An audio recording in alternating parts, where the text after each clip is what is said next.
Okay. Hello, class.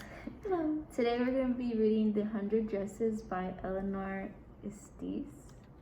This is what it looks like. Okay. Now we're going to be starting with chapter 1 called Wanda. Today, Monday, Wanda Petronovsky was not in her seat, but nobody, not even Peggy and Madeline, the girls who started all the fun, noticed her absence. Usually Wanda sat in the next to the last seat in the last row in room 13. She sat in the corner of the room where the rough boys who did not make good marks on their report cards sat.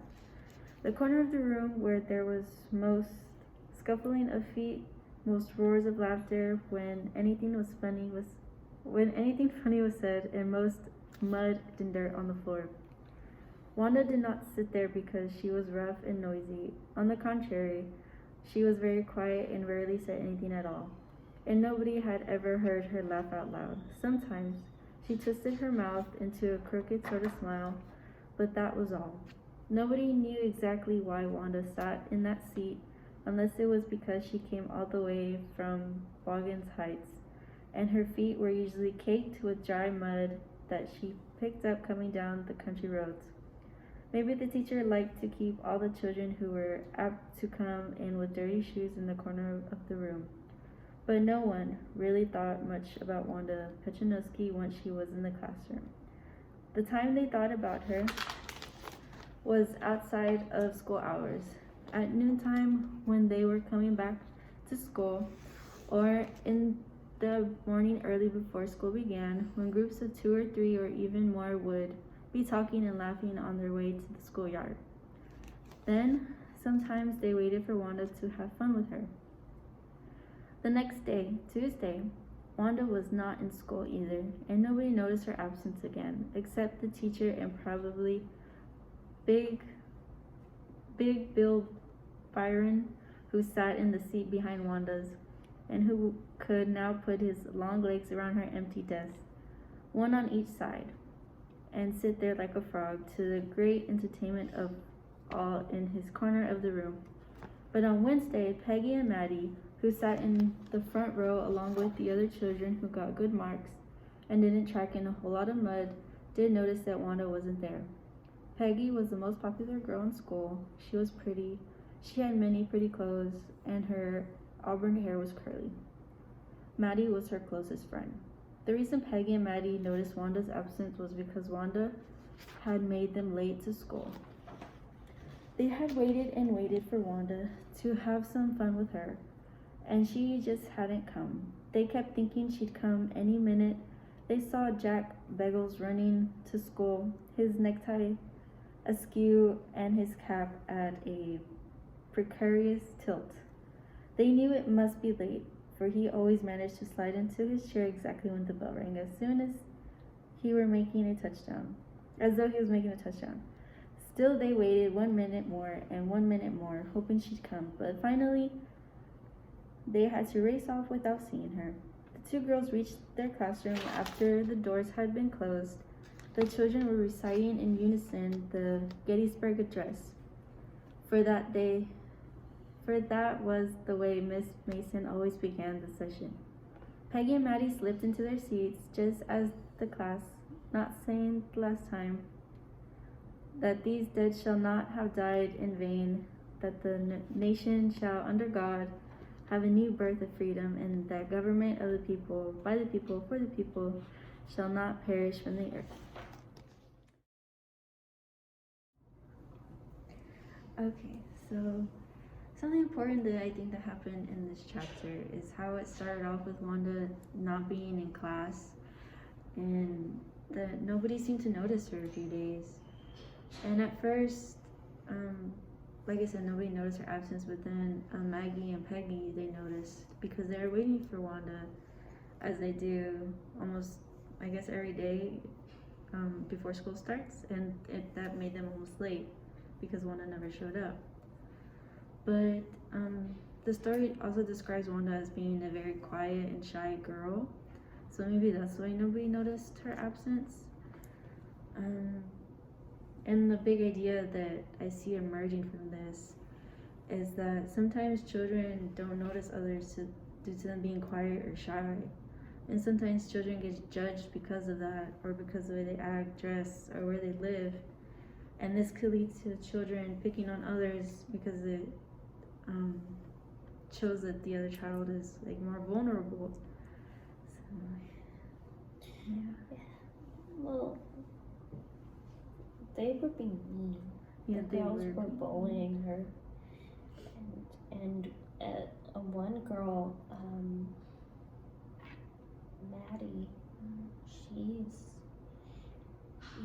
she was just trying to fit in. She didn't want to get made fun of too, but she didn't really want to. Yeah. It can be hard whenever you have a group of girls or a friend that wants to do something, but you're not comfortable doing it. It's like you don't want to lose that friend, but you know what they're doing isn't right. Okay. Chapter 2. The Dresses Game. After Peggy and Maddie stopped feeling like intruders in a class they had already begun, they looked across the room and noticed that Wanda was not in her seat. Furthermore, her desk was dusty and looked as though she hadn't been there yesterday either. Come to think of it, they hadn't seen her yesterday. They had waited for her for a little while, but had forgotten about her when they reached school. They often waited for Wanda Petronowski to have fun with her. Wanda lived up on Boggins Heights, and Boggins Heights was no place to live. It was a good place to go and pick up wildflowers in the summer, but you always held your breath till you got safely past the old man Stevens' yellow house. People in the town Svenson's yellow house. But people in the town said old man Svensson was no good. He didn't work, and worse still, his house and yard were disgracefully dirty, with rusty tin cans strewn about and even an old straw hat. He lived alone with his dog and his cat. No wonder, said the people of the town, who would live with him? And many stories circulated about him, and the stories were the kind that made people scurry past his house even in broad daylight and hope not to meet him. Beyond Svenson's, there were a few small scattered frame houses, and in one of these, Wanda Petronowski's lived with her father and her brother Jake. Wanda Petronowski. Most of the children in room 13 didn't have names like that. They had names easy to say, like Thomas, Smith, or Allen. There was one boy named Bounce, Willie Bounce, and people thought that was funny, but not funny in the same way that Petronowski was. Petronowski. Anna didn't have any friends. She came to school alone and went home alone. She always wore a faded blue dress that didn't hang right. It was clean, but it looked as though it had never been ironed properly. She didn't have any friends, but a lot of girls talked to her. They waited for her under the maple trees on the corner of Oliver Street, or they surrounded her in the schoolyard as she stood watching some little girls play hopscotch on the worn hard ground. Wanda, Peggy would say in the most courteous manner, as though she was talking to Miss Mason or the principal perhaps. Wanda, she'd say, giving one of her friends a nudge. Tell us, how many dresses did you say you had hanging up in your closet? 100, said Wanda. 100, exclaimed all the girls incredulously, and the little girls would stop playing hopscotch and listen. Yeah, 100, all lined up, said Wanda. Then her thin lips drew together in silence. What are they like? All silk, I bet, said Peggy. Yeah, all silk, all colors. Velvet too? Yeah, velvet too. 100 dresses, repeated Wanda stolidly, and all lined up in my closet. Then they'd let her go, and then before she'd gone very far, they couldn't help bursting into shrieks and peals of laughter. 100 dresses. Obviously, the only dress Wanda had was the blue one she wore every day. So what did she say she had 100 dresses for? What a story. And the girls laughed grievously while Wanda moved over to the sunny place by the ivory-colored brick wall of the school building where she usually stood and waited for the bell to ring. But if the girls had met her at the corner of Oliver Street, they'd carry her along with them for a way, stopping every few feet or more incredulously questions. And it wasn't always dresses they talked about. Sometimes it was hats or coats or even shoes. How many shoes did you say you had? 60. 60 pairs or 60 shoes? 60 pairs, all lined up in my closet. Yesterday you said 50. Now I got 60. Cries of exaggerated politeness greeted this. All alike? Said the girls. Oh no. Every pair is different, all colors, all lined up. And Wanda would shift her eyes quickly from Peggy to a distant spot, as though she were looking far ahead, looking but not seeing anything. Then the outer fringe of the crowd of girls would break away gradually, laughing, and little by little, in pairs, the groups would disperse. Peggy, who had thought up this game, and Maddie, her inseparable friend, were always the last to leave. And finally, Wanda would move up the street, her eyes dull and her mouth closed tight, pinching her left shoulder every now and then, in the funny way she had, finishing the walk to the school alone.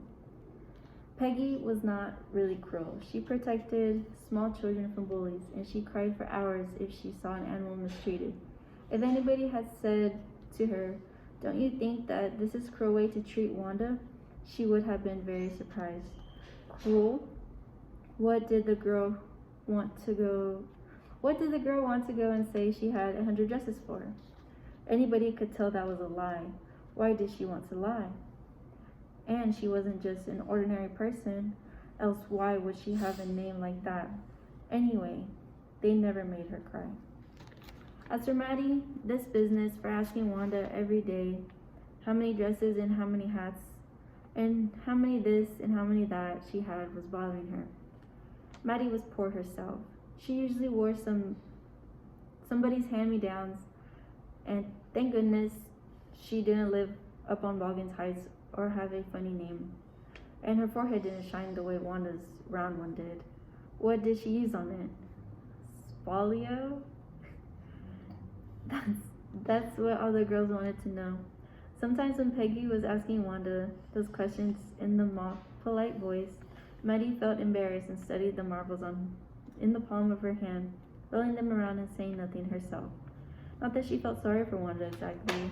She would never have paid attention to Wanda if Peggy hadn't invented the dresses game. But suppose Peggy and all the others started in on her next. She wasn't as poor as Wanda, perhaps, but she was poor. Of course, she would have more sense than to say 100 dresses. Still, she would not like them to begin on her. Not at all. Oh dear. She did wish Peggy would stop teasing Wanda Petronsky.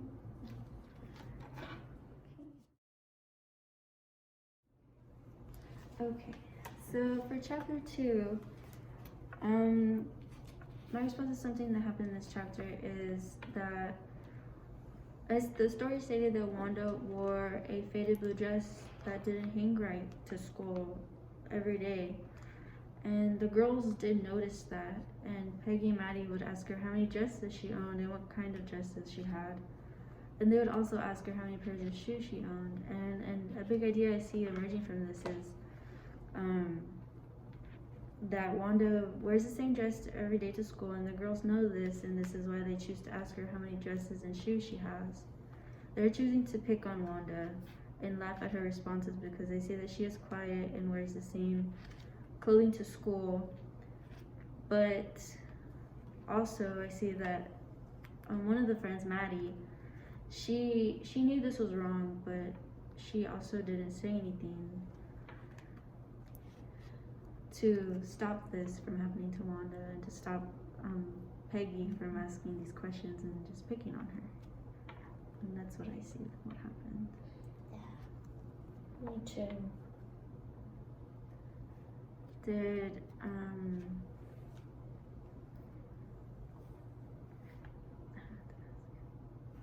Like, did you agree with, like, what the girls were doing to Wanda? No, they were being very mean. Yeah. But Maddie should have been able to say something if Peggy was really her friend. They should have, or she should have spoken up. Mm-hmm. And if Peggy really was her friend too, she wouldn't have been doing this to Wanda. And Peggy didn't bully little children, and she thought she was good, and you know, she wouldn't do it if Wanda hadn't lied. Mm-hmm. So she was. Yeah, my dad says she would justify her actions. Okay, now we are going to read chapters 3 and 4 of The 100 Dresses by Eleanor Estes.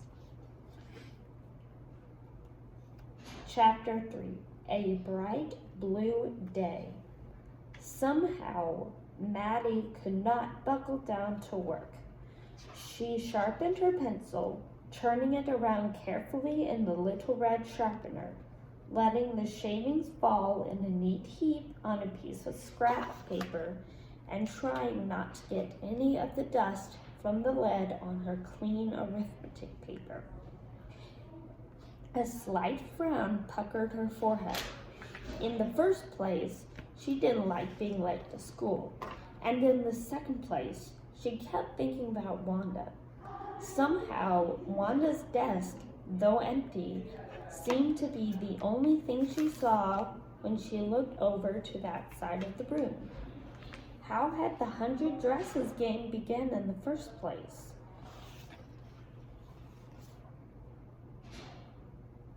She asked herself impatiently. It was hard to remember the time when they hadn't played the game with Wanda.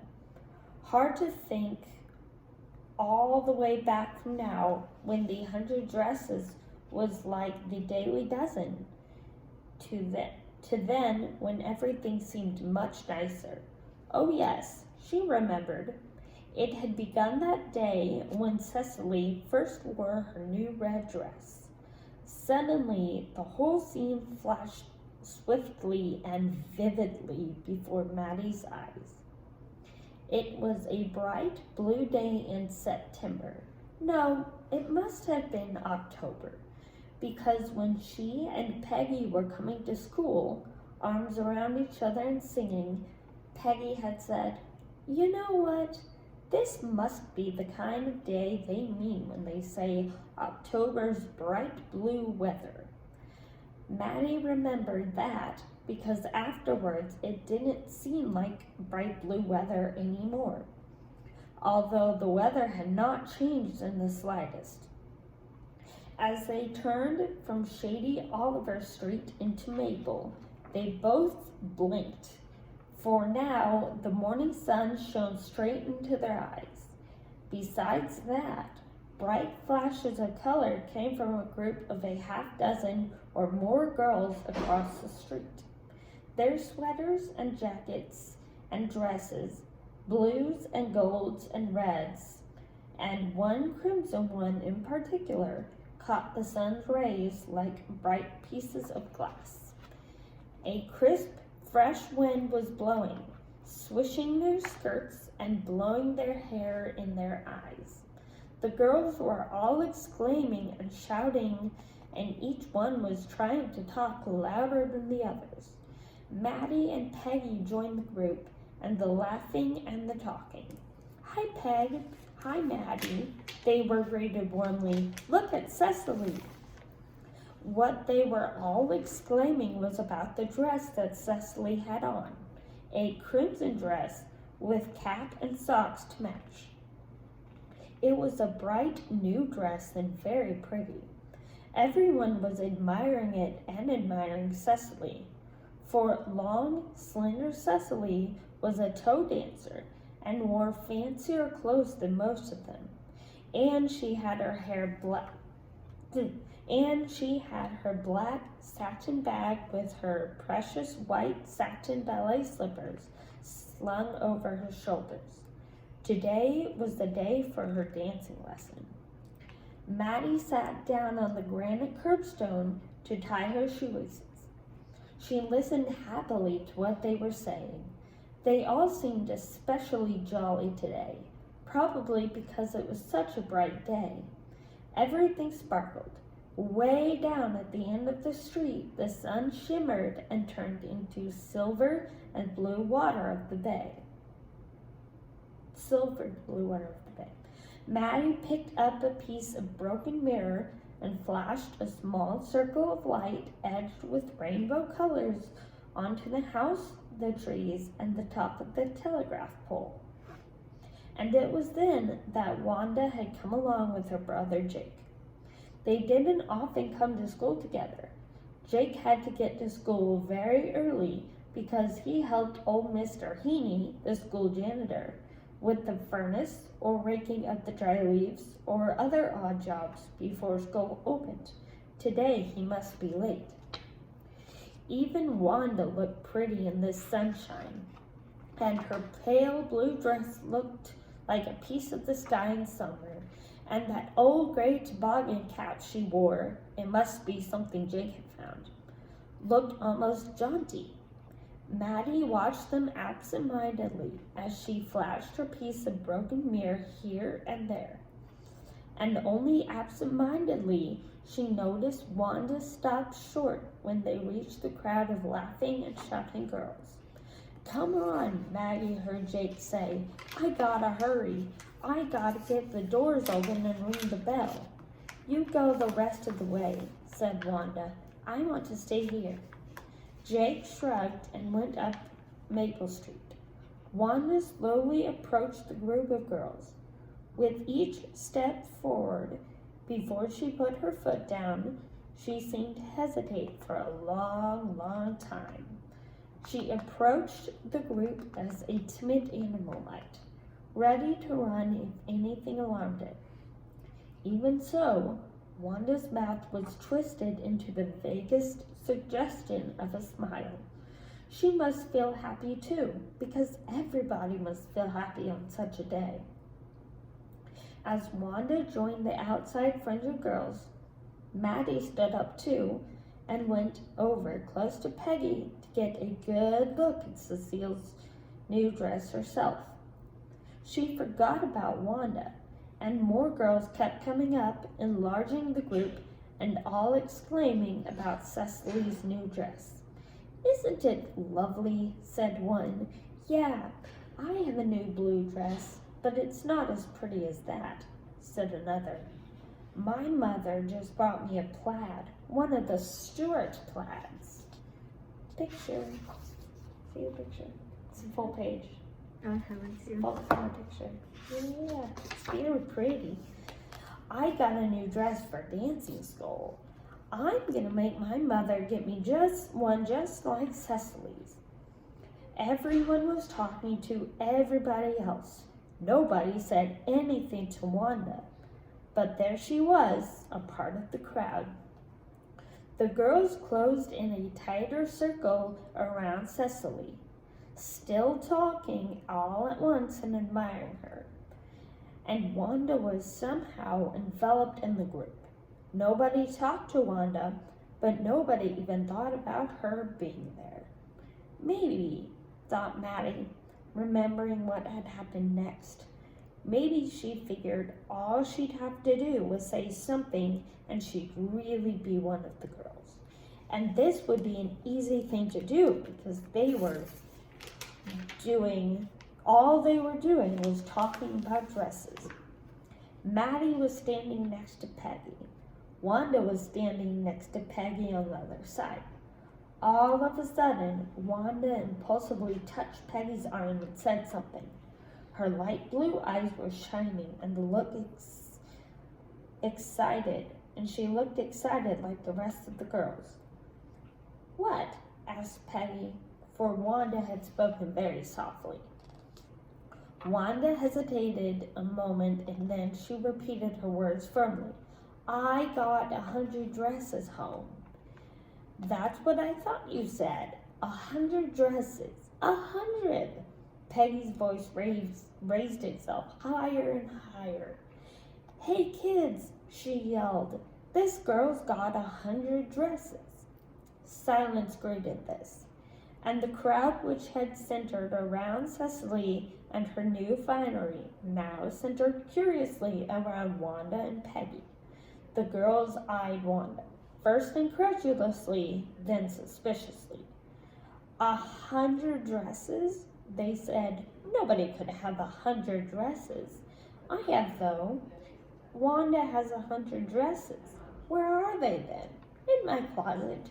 Oh, you don't want to wear them to school? No, for parties.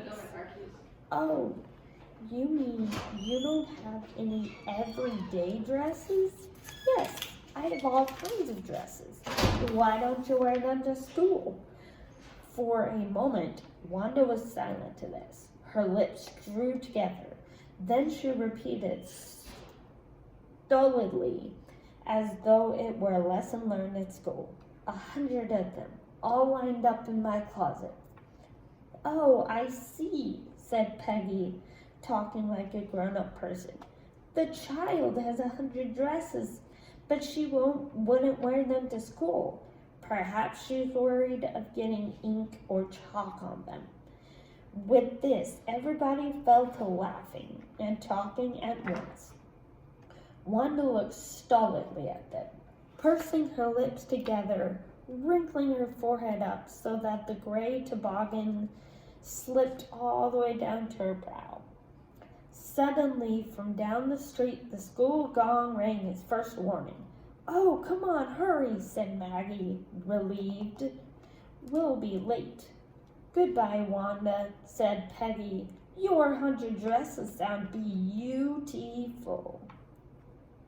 More shouts of laughter greeted this, and off the girls ran, laughing and talking and forgetting Wanda and her 100 dresses.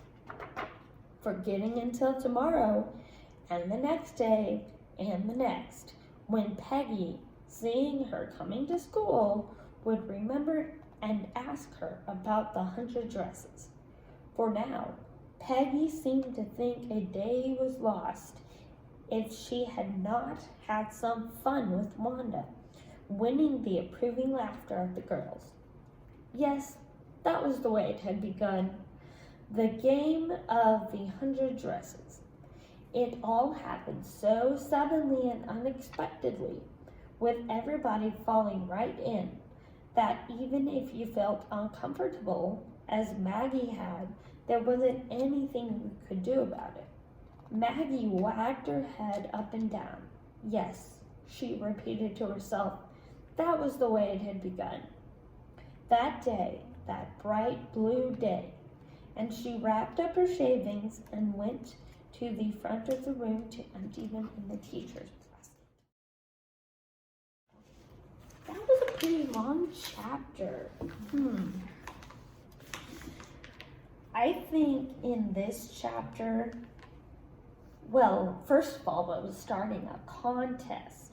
A contest was starting. Maggie was glad she didn't have to make fun of Wanda that day because Wanda wasn't there. She also wished she could tell Peggy not to make fun of Wanda anymore. But she was afraid that she would be made fun of too.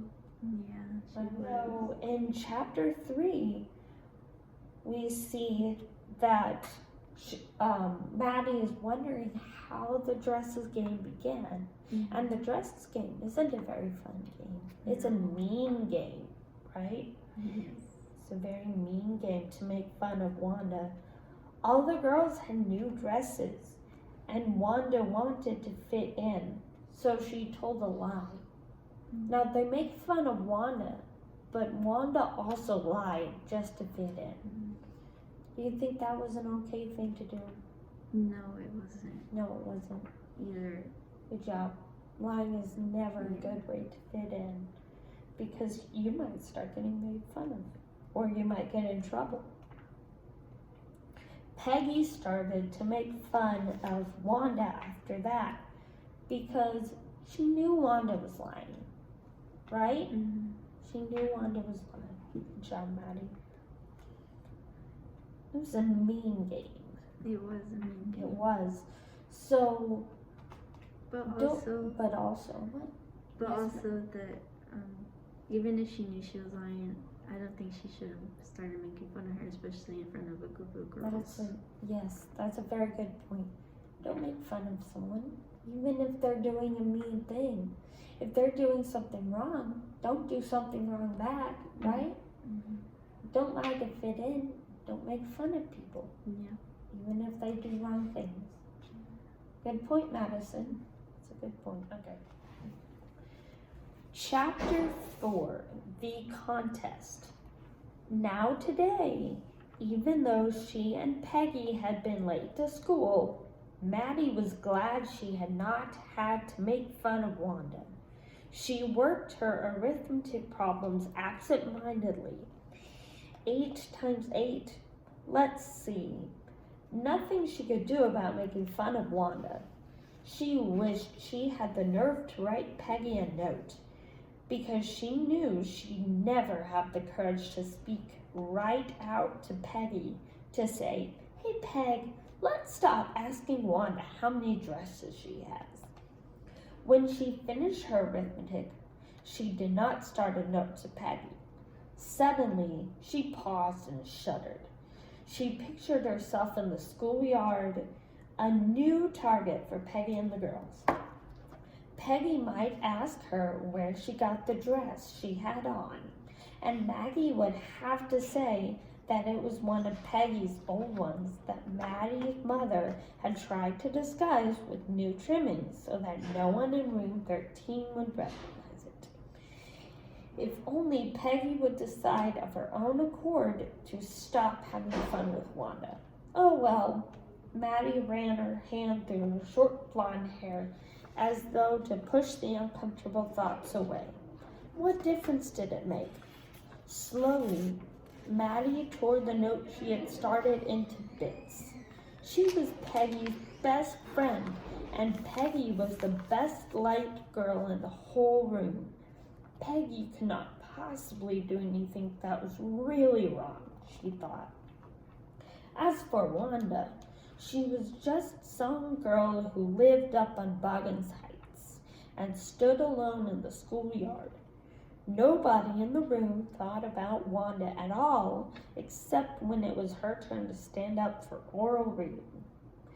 Then they all hoped she would hurry up and finish and sit down, because it took her forever to read a paragraph. Sometimes she stood up and just looked at her book and couldn't or wouldn't read at all. The teacher tried to help her, but she'd just stand there until the teacher told her to sit down. Was she dumb or what? Aw. Maybe she was just timid. The only time she talked was in the schoolyard about her 100 dresses. Maddie remembered her telling about one of her dresses, a pale blue one with cerise-colored trimmings, and she remembered another that was brilliant jungle green with a red sash. "You'd look like a Christmas tree in that," the girls had said in pretend admiration. Thinking about Wanda and her 100 dresses all lined up in the closet, Maddie began to wonder who was going to win the drawing and color contest. For girls, this contest consisted of designing dresses, and for boys, of designing motorboats. Probably Peggy would win the girls' medal. Peggy drew better than anyone else in the room. At least, that's what everybody thought.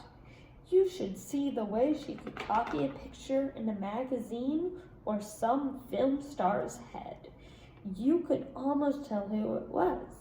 Oh, Maddie did hope Peggy would win. Hope so. She was sure Peggy would win. Well, tomorrow, the teacher was going to announce the winners. Then they'd know.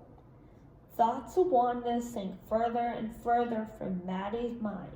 and by the time the history lesson began, she had forgotten all about her. All right, so there's a contest coming up. Who do you think might win the contest? Peggy. Just for fun. Peggy? Since she's a good drawer. Maybe Matt, maybe Wanda's a good drawer. We don't know. Oh, you're right? But this is just for fun. We don't know. We're going to see at the end of the book.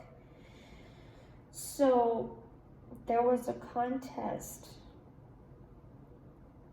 Maddie was glad she didn't have to make fun of Wanda that day because Wanda was there. Mm-hmm. Maddie doesn't really like making fun of Wanda. Mm-hmm.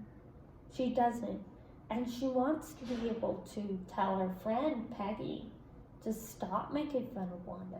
But she's afraid that then Peggy and the other girls will make fun of her. Right? It's like she's putting her needs before her friends, even though she knows like what they're doing to her is wrong. She's just scared for herself. That's a good point, Madison. She's scared. And the kids were even making fun of Wanda because she couldn't read very well, right? Mm-hmm. Because she would just sit there and look. They thought she was dumb.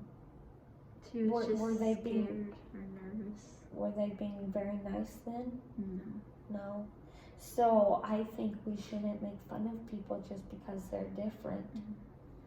Because everyone is different. And that's what makes life so great. Right? And we never know what people might surprise us. She might win the contest. Mm-hmm. Right? But we'll see. At the end of the book, we'll see. Now we're going to be starting chapter 5, called The 100 Dresses. The next day, it was drizzling. Maddie and Peggy hurried to school under Peggy's umbrella. Naturally, on a day like this, they didn't wait for Wanda Petronsky on the corner of Oliver Street, the street that far, far away under the railroad tracks and up the hill led to Boggan's Heights. Anyway, they weren't taking chances on being late today, because today was important. Do you think Miss Mason will surely announce the winners today? Asked Peggy. Oh, I hope so, the minute we get in, said Maddie and added, Of course you will win, Peg. Hope so, said Peggy eagerly. The minute they entered the classroom, they stopped short and gasped. There were drawings all over the room on every ledge and windowsill, tacked to the tops of the blackboards, spread over the bird charts, dazzling colors and brilliant lavish designs, all drawn on great sheets of wrapping paper. There must have been 100 of them, all lined up. These must be the drawings for the contest. They were. Everybody stopped and whistled or murmured admiringly. Look, they're pretty. As soon as the class had assembled, Miss Mason announced the winners. Jack Beggles had won for the boys, she said, and his design for an outboard motorboat was on exhibition in room 12, along with the sketches by all the other boys. As for the girls, she said, although just 1 or 2 sketches were submitted by most, one girl, and Ruth Nerty should be very proud of her, this one girl actually drew 100 designs, all different and all beautiful. In the opinion of the judges, any one of her drawings is worthy of winning the prize. I am happy to say that Wanda Petronsky is the winner of the girls' medal. Unfortunately, Wanda has been absent from school for several days and is not here to receive the applause that is due to her. Let us hope she will be back tomorrow. Now, class, you may file around the room quietly and look at her exquisite drawings. The children burst into applause, and even boys were glad to have a chance to stamp on the floor, put their fingers in their mouths, and whistle. Though they were not interested in dresses, Maddie and Peggy were among the first to reach the blackboard and look at the drawings. Look, Peg, whispered Maddie. There's that blue one she told us about. Isn't it beautiful? Yeah, said Peggy. And here's the green one. Boy, and I thought I could draw. While the class was circling the room, the monitor from the principal's office brought Miss Mason a note. Miss Mason read it several times and studied it thoughtfully for a while. Then she clapped her hands and said, "Attention, class. Everyone back to his seat." When the shuffling of feet had stopped and the room was still quiet, Miss Mason said, "I have a letter from Wanda's father, and I want to read to you." Miss Mason stood there for a moment, and the silence in the room grew tense and expectant. The teacher adjusted her glasses slowly and deliberately. Her manner indicated that what was coming, this letter from Wanda's father, was a matter of great importance. Everybody listened closely as Miss Mason read the brief note. "Dear teacher, my Wanda will not come to your school anymore. Jake also. Now we move away to big city. No more holler, Pollock. No more ask why funny name. Plenty of funny names in the big city. Yours truly, Jan Petronsky." A deep silence met the reading of this letter. Miss Mason took her glasses off, blew on them, and wiped them on her soft white handkerchief. Then she put them on again and looked at the class. When she spoke, her voice was very low. "I am sure none of my boys and girls in room 13 would purposely and deliberately hurt anyone's feelings because his name happened to be a long, unfamiliar one. I prefer to think that what was said in thoughtfulness. I know that all of you feel the way I do, that this is a very unfortunate thing to happen. Unfortunate and sad, both. And I want you all to think about it. The first period was a study period. Maddie tried to prepare her lesson, but she could not put her mind on her work. She had a very sick feeling in the bottom of her stomach. True, she had not enjoyed listening to Peggy ask Wanda how many dresses she had in her closet, but she had said nothing. She had stood by silently, and that was just as bad as what Peggy had done. Worse, she was a coward. At least Peggy hadn't considered they were being mean, but she, Maddie, had thought they were doing wrong. She had thought, supposing she was the one being made fun of, she could put herself in Wanda's shoes. But she had done just as much as Peggy to make life miserable for Wanda by simply standing by and saying nothing. She had helped to make someone so unhappy that she had to move away from town. Goodness, wasn't there anything she could do? If only she could tell Wanda she hadn't meant to hurt her feelings. She turned around and stood a glance at Peggy, but Peggy did not look up. She seemed to be studying hard. Well, whether Peggy felt bad or not, she, Maddie, had to do something. She had to find Wanda Petronsky. Maybe she had not yet moved away. Maybe Peggy would climb the heights with her and they would tell Wanda she had won the contest. And that they thought she was smart and the 100 dresses were beautiful. When school was dismissed in the afternoon, Peggy said with pretend casualness, "Hey, let's go and see if that kid has left town or not." So Peggy had the same idea as Maddie and had. Maddie growled. Peggy was really all right. She, just as she always thought, Peggy was really all right. She was okay. Okay, and that's the end of chapter 5. What we see from this chapter is that we see that Wanda ended up winning the contest for the drawings and she drew 100 dresses, which that amazed the class, and they were so excited and happy to see all these drawings. Those were all the dresses she said she had in her closet. Yeah, and then we see a picture of them too, and they were pretty. And we see that Wanda didn't show up for class again, and then the teacher actually gets a letter from her dad, saying that she won't be attending that school anymore because she was getting bullied and because she had a longer name than others, and kids didn't like that. I have a name like that. And it's beautiful. Everybody is different. Everybody has different names, and that's what makes everybody so different. You just have to accept it. And we see that Maggie is also concerned because she knew what she did was wrong because she didn't stand up for Wanda. She decided to just follow along with her friend. Even though she didn't say anything, that was still just as bad as what Peggy was doing to Wanda. And I think that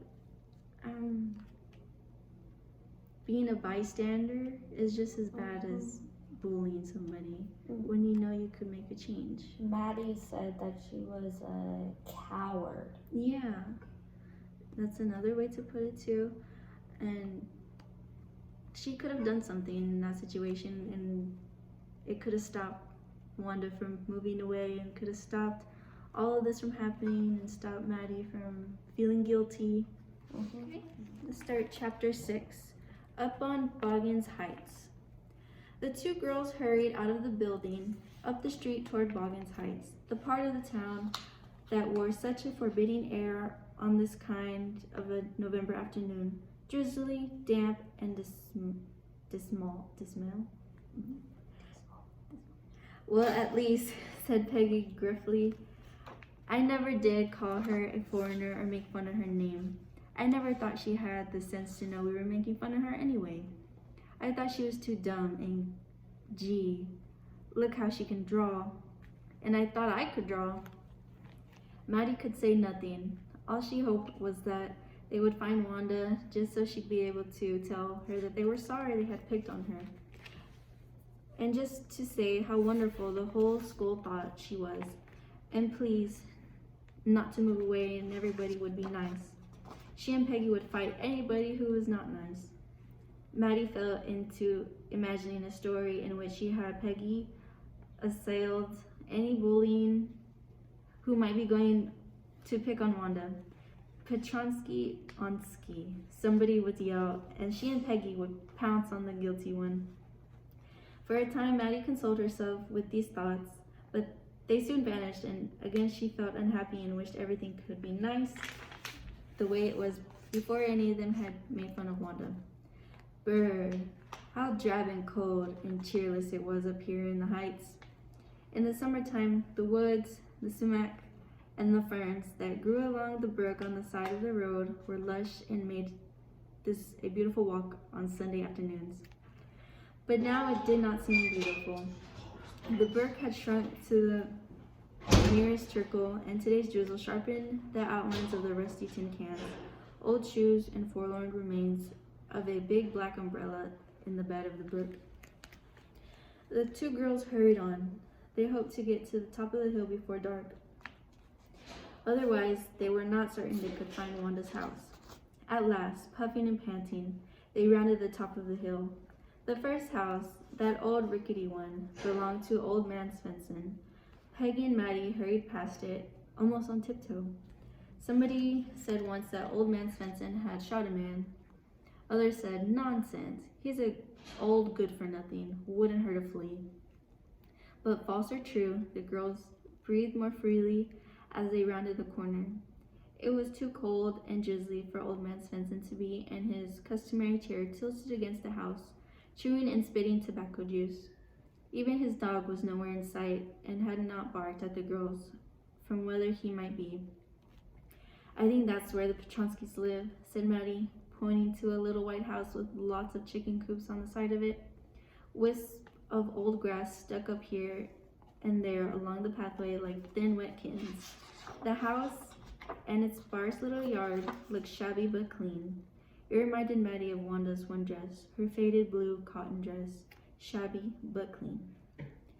There was not a sign of life about the house except for a yellow cat, half grown, crouching on the one small step close to the front door.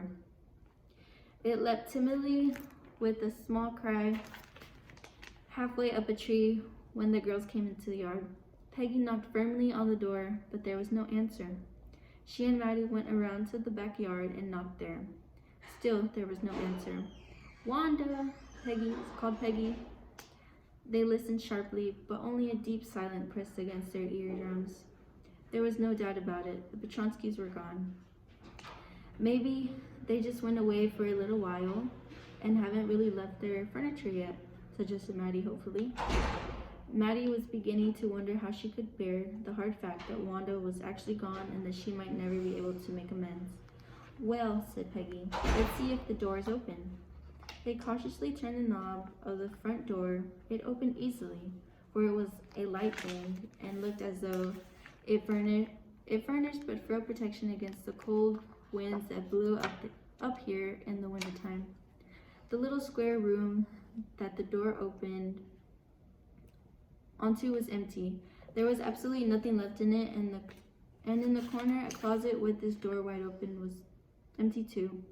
Maddie wondered what it had held before the Petronskis moved out, and she thought of Wanda saying, "Sure, 100 dresses, all lined up in the closet." Well, anyway, real and imaginary dresses alike were gone. The Petronskis were gone. And now, how could she and Peggy tell Wanda anything? Maybe the teacher knew where she had moved to. Maybe old man Svensson knew. They might knock on his door and ask on the way down. Or the post office might know. If they wrote a letter, Wanda might get it because the post office might forward it. Feeling very downcast and discouraged, the girls closed the door and started for home. Coming down the road, way off in the distance, through the drizzle they could see the water of the bay, gray and cold. "Do you suppose that was their cat and they forgot her?" asked Peggy. But the cat wasn't anywhere around now, and as the girls turned the bed, they saw her crouching under the dilapidated wooden chair in front of the old man Svensson's house. So perhaps the cat belonged to him. They lost their courage about knocking on his door and asking where the Petronskis had left, and anyway, goodness, here he was, old man Svensson himself, coming up the road. Everything about Svensson was yellow: his house, his cat, his trousers, his drooping mustache and tangled hair, his hound looping behind him, and the long streams of tobacco juice he expertly shot from between his scattered yellow teeth. The two girls drew over to the side of the path as they hurried by. When they were a good way past, they stopped. "Hey, Mr. Svensson," yelled Peggy. "When did the Petronskis move out?" Old man Svensson turned around, but said nothing. Finally, he did answer, but his words were unintelligible, and the two girls turned and ran down the hill as fast as they could. Old man Svensson looked after them for a moment, and then went up to the hill, muttering to himself and scratching his head. When they were back down on Oliver Street again, the girls stopped running. They still felt disconsolate, and Maddie wondered if she were going to be unhappy about Wanda and the 100 dresses forever. Nothing would ever seem good to her again, because just when she was about to enjoy something, like going for a hike with Peggy to look for bayberries or sliding down Barley Hill, she'd bump right smack into the thought that she had made Wanda Petronsky move away. "Well, anyway," said Peggy, "she's gone now, so what can we do? Besides, when I was asking her about all of her dresses, she probably was getting good ideas for her drawings. She might not even have won the contest otherwise." Maddie carefully turned this idea over in her head, for if there were anything in it, she would have not to feel so bad. But that night she could not get to sleep. She thought about Wanda and her faded blue dress and the little house she lived in, and old man Svensson living a few steps away. And she thought of the glowing picture those 100 dresses made, all lined up in the classroom. At last, Maddie sat up in bed and pressed her forehead tight in her hands and really thought. This was the hardest thinking she had ever done. After a long time, she reached an important conclusion. She was never going to stand by and say nothing again. If she ever heard anybody picking on somebody because they were funny looking, or because they had strange names, she'd speak up, even if it meant losing Peggy's friendship. She had no way of making things right with Wanda, but from now on, she would never make anybody else so unhappy again. Finally, all tired out, Maddie fell asleep.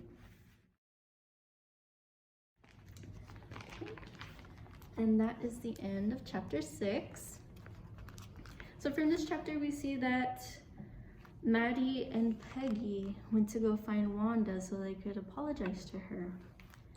But it seems to me that Peggy wasn't as remorseful or guilty as Maddie felt. And do you think do you think Peggy should have felt a little bit more sorry for what she did? I was thinking she didn't really seem sorry. She seemed like she was trying to make it okay in her head. Yeah. I feel like she didn't really understand what she was doing. And sometimes she did, sometimes she didn't. But Maddie was sorry. Yes, she was sorry. And she felt really guilty. And she was really upset that she didn't find Wanda to apologize to her. She really wished that she could have changed what she did.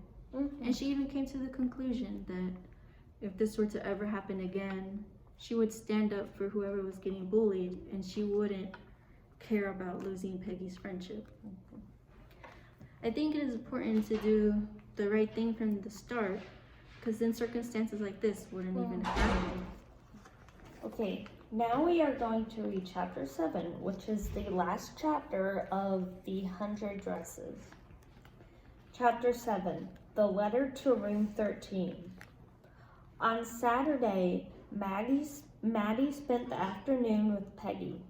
They were writing a letter to Wanda Petronsky. It was just a friendly letter telling about the contest and telling Wanda she had won. They told her how pretty her drawings were and how that now they were studying about Winfield Scott in school. And they asked her if she liked where she was living now and if she liked her new teacher. They had meant to say they were sorry, but it ended up with their just writing a friendly letter, the kind they would have written to any good friend, and they signed it with lots of X's for love.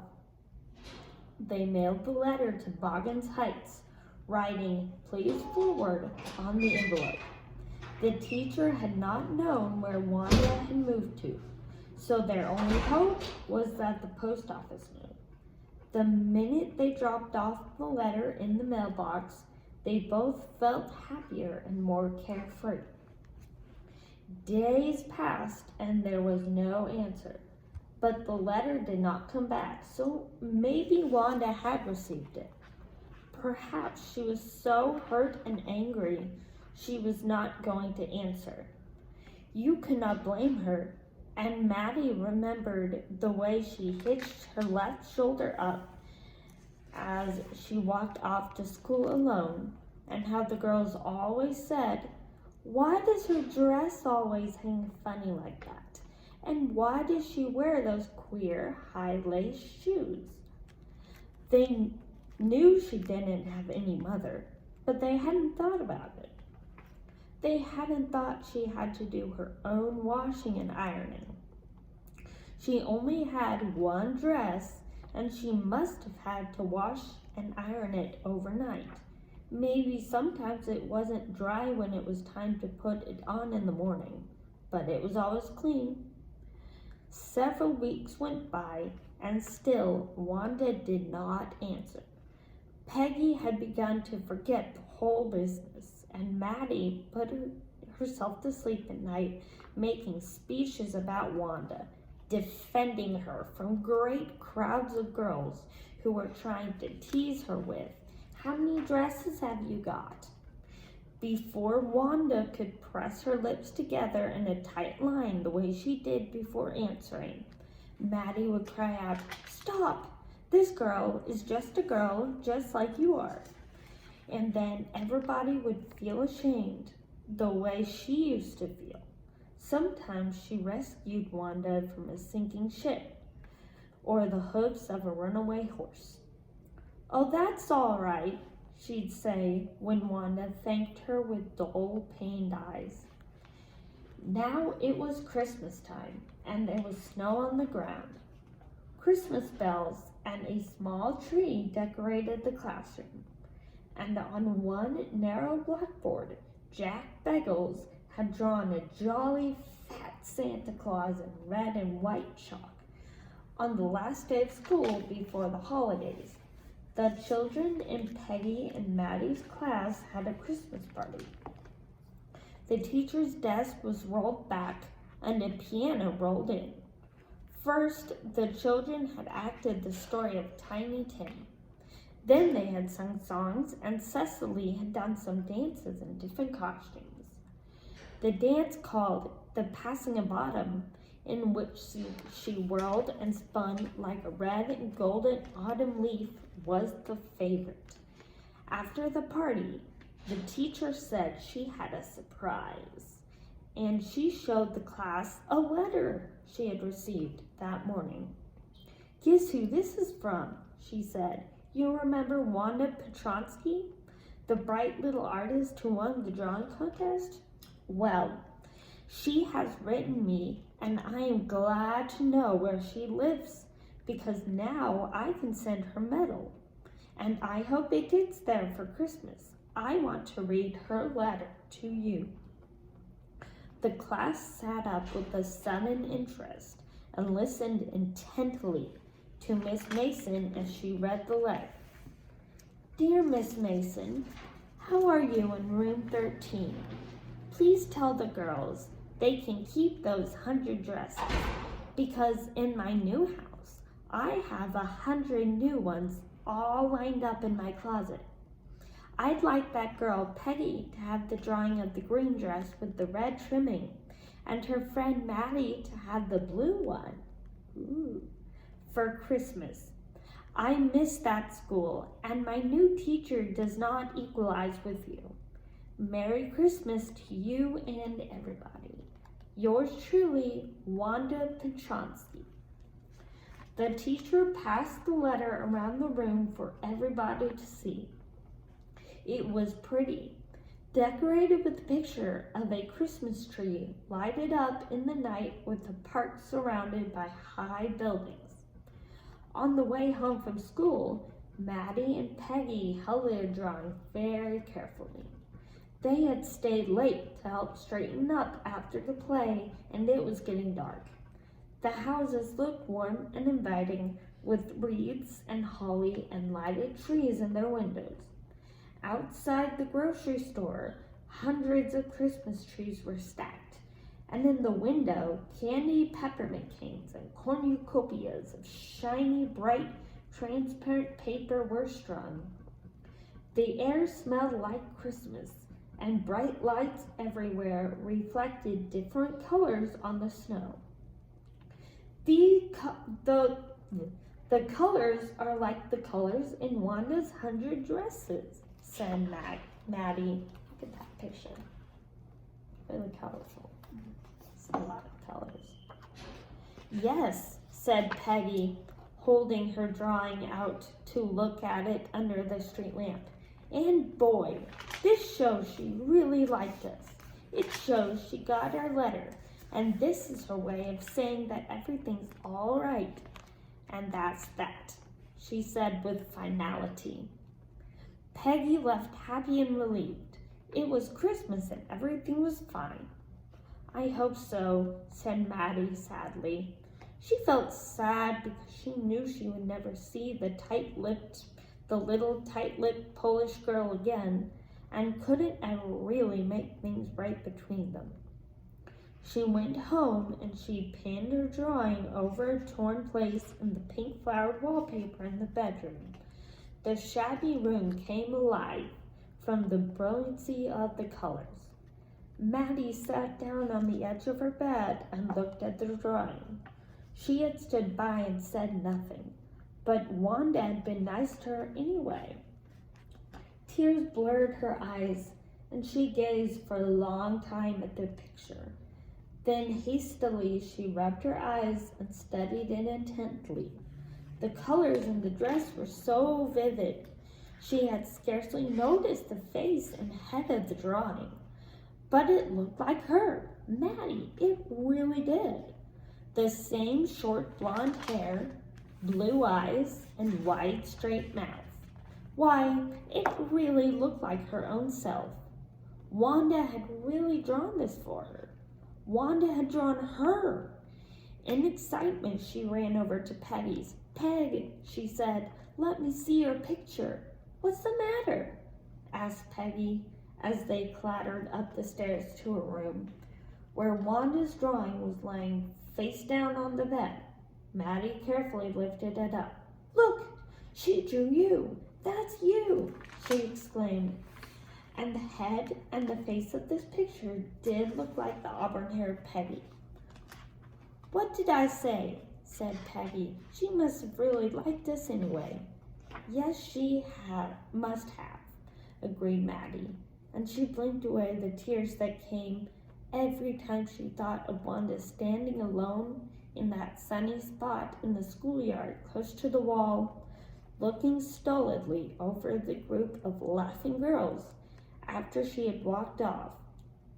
After she had said, sure, 100 of them, all lined up. Now, for this chapter, I noticed that Maggie and Peggy wrote a friendly letter. They didn't say they were sorry, but they wrote a friendly letter, and maybe that's a good start, right? Yeah, that's a good start. But Peggy still wasn't really sorry, right? She was still trying to justify it, to make it seem okay. And then she just slowly forgot about the whole thing. But then when Christmas came, remember, Wanda wrote back. And she was really nice. And she had even given Maddie and Peggy 2 gifts, her drawings. I was surprised. Yeah, yes. Madison, it was a surprise. Because they weren't very nice to her. They were mean, but she was still nice to them and gave them a present. She even drew them in the dresses, right? I think that's so nice, even though they were mean. So I think you can be nice to people, even if they are mean and they bully you. You can still be nice to them. Yes, Maddie? I think it's important to not go down to their level and show them that you can be a nice person, and she's showing them that also she's trying not to let stuff get to her too, I think. Yeah, Madison. And she's being the bigger person in the situation. That's a good word, Madison. The bigger person. Be the bigger person. So from everything that has happened in this story that we have read, what did you like and what did you not like? I really liked that Wanda decided to be nice. I really like that too, yes. Yes, even though Peggy and Maddie were not very nice to her. Yeah. I like the decision. You like that she became the bigger person? Okay, this is the end of the 100 Dresses. So remembering all you heard in the story, what was it that you liked or did not like, disliked, that you heard? I liked the part where Wanda won the award for drawing her dresses, and that she even drew 2 pictures for for Maggie and Peggy, even though they weren't being very nice to her. Yeah, Madison. Because she kind of deserved that, right? She deserved to win. Yeah, she did. And she put in the effort. She did. She went above and beyond to draw 100 pictures. And what I didn't like... Oh, okay. What I didn't like was how they made her feel and made her feel like she needed to move away. And I thought that was really sad. Yeah, that's really sad. If someone makes you feel so bad that you have to move to a big city, a different city. Yeah. I didn't like the way Maddie didn't stand up for Wanda, even though she felt bad. Yeah, she should have stood up and said Yeah. something for her. But she learned the lesson at the end. That's good. Yeah, she did. We can learn the lesson. Mm.